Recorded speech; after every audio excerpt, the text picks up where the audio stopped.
حیران و پریشان ہے اللہ مدد کر، حیران و پریشان۔ الحمدللہ رب العالمین والصلاة والسلام علی اشرف الانبیاء والمرسلین وبعد۔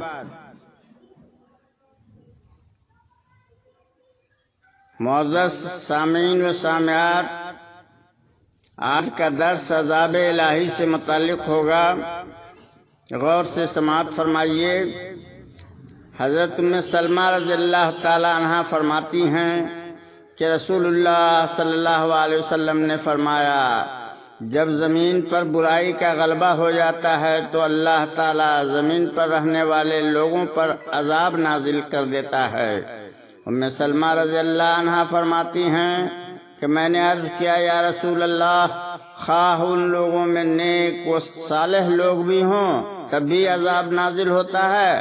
آپ نے فرمایا کہ ہاں، خواہ ان میں نیک لوگ بھی موجود ہوں، عام لوگوں کی طرح وہ بھی عذاب میں گرفتار اور مبتلا کیے جاتے ہیں، پھر وہ اللہ تعالیٰ کی رحمت کی طرف لوٹائے جاتے ہیں۔ دیکھیے مسند احمد 646۔ حضرت ثوبان رضی اللہ تعالیٰ عنہ سے روایت ہے کہ رسول اللہ صلی اللہ علیہ وسلم نے فرمایا، ان قریب تمام اطراف سے قومیں تم پر یوں ٹوٹ پڑیں گی جیسے کھانے والے کھانے کے برتن پر ٹوٹ پڑتے ہیں۔ صحابہ رضی اللہ عنہم نے کہا کہ کیا ایسا افراد کی کمی کی وجہ سے ہوگا؟ آپ نے فرمایا کہ تم اس زمانے میں تعداد کے لحاظ سے زیادہ ہوگے، لیکن تم سیلاب کی خش و خاک کی طرح بے وقت ہوگے، دشمن کے دلوں سے تمہارا رعب و دبدبا جاتا رہے گا اور تمہارے دلوں میں وہن ڈال دیا جائے گا۔ صحابہ رضی اللہ عنہم نے پوچھا کہ وہن کیا چیز ہے اللہ کے رسول صلی اللہ علیہ وسلم؟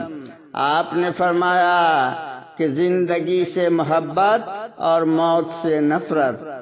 سنن ابی داؤد 111، مسند احمد 5، 328۔ حضرت ابن عمر رضی اللہ عنہما فرماتے ہیں کہ رسول اللہ صلی اللہ علیہ وسلم کے پاس مہاجرین کے 10 افراد بیٹھے ہوئے تھے، میں ان میں سے 10واں آدمی تھا۔ ہاں، حضور صلی اللہ علیہ وسلم اپنے چہرے انور کے ساتھ ہماری طرف متوجہ ہوئے اور فرمایا، جس قوم میں بے حیائی عام ہو جائے اور لوگ اس کا کھلم کھلا ارتکاب کرنے لگیں تو وہ قوم مختلف امراض و تکالیف اور طاعون میں مبتلا کر دی جاتی ہے۔ جو امراض ان سے پہلے گزرے ہوئے لوگوں میں موجود نہ تھیں، اور جو قوم ناپ تول میں کمی کرتی ہے وہ قحط سالی، مشقت اور شدت اور بادشاہ و حاکم کے ظلم میں مبتلا کر دی جاتی ہے، اور جو قوم اپنے مال کی زکوٰۃ ادا نہیں کرتی وہ باران رحمت سے محروم کر دی جاتی ہے۔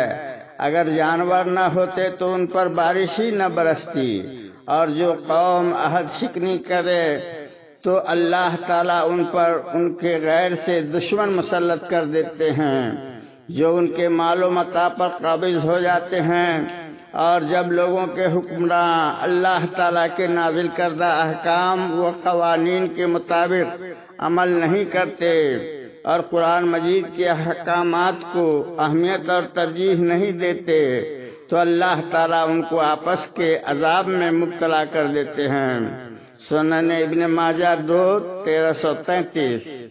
حضرت عبداللہ بن مسعود رضی اللہ تعالیٰ فرماتے ہیں کہ رسول اللہ صلی اللہ علیہ وسلم نے فرمایا، سابقہ اقوام کا حال یہ تھا کہ جب ان میں کوئی شخص کوئی گناہ کرتا تو روکنے والا اس کو فہمائش کے طور پر روکتا، پھر اگلے دن وہی شخص روکنے والا اس کے ساتھ اٹھتا بیٹھتا اور کھاتا پیتا جیسے اس نے گزشتہ روز اس کو گناہ کرتے دیکھا ہی نہ تھا۔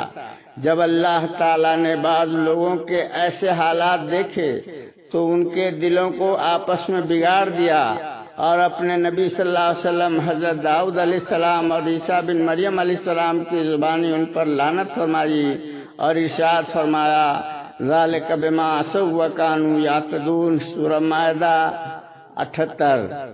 اس کا سبب یہ ہوا کہ انہوں نے نافرمانی کی اور وہ حد سے تجاوز کرتے تھے۔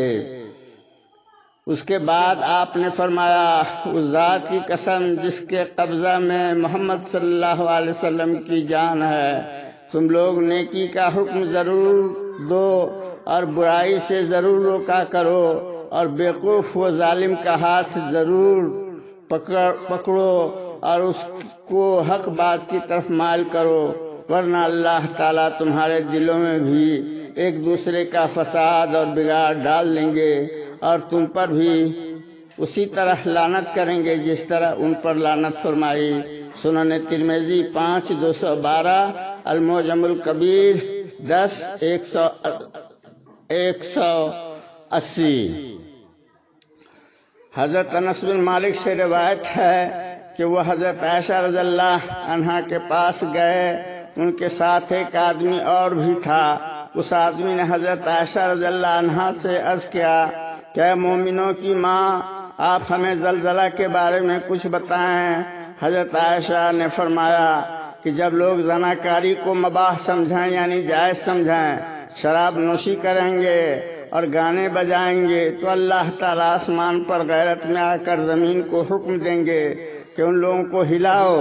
اگر لوگ توبہ و تائب ہو جائیں تو محفوظ ہو جائیں گے، ورنہ اللہ تعالیٰ ان لوگوں کو تمہیں نہیں کر دیں گے، تحس نحس کر دیں گے۔ راوی کہتے ہیں کہ میں نے پوچھا کہ اے ام المومنین، کیا یہ زلزلے ان کے لیے بطور عذاب کے ہوں گے؟ حضرت عائشہ رضی اللہ عنہا نے فرمایا نہیں، بلکہ مومنوں کے لیے موعظت و رحمت اور برکت کا باعث ہوں گے، اور کافر کے لیے عذاب و سزا کے لیے ہوں گے۔ حضرت انس فرماتے ہیں کہ میں نے رسول اللہ صلی اللہ علیہ وسلم کے بعد ایسی کوئی حدیث جو میرے لیے بہت زیادہ خوشی کا باعث ہو اس کے علاوہ نہیں سنی۔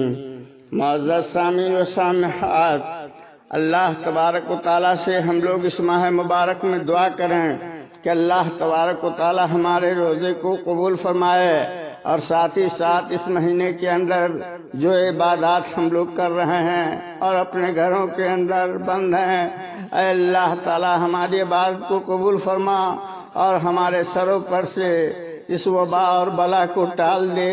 اے اللہ تعالیٰ ہم لوگ تھک چکے ہیں گھر میں رہتے رہتے، اے اللہ ہمارے گناہوں کو معاف فرما دے اور اس وبا و بلا کو ٹال دے، اور ہم تمام مسلمانوں کو اس وبا و بلا سے محفوظ رکھ، اور تمام عالم انسانیت کو سے اس وبا کو ٹال دے۔ آمین یا رب العالمین۔ وصلی اللہ علی سیدنا محمد وعلی آلہ وصحبہ اجمعین۔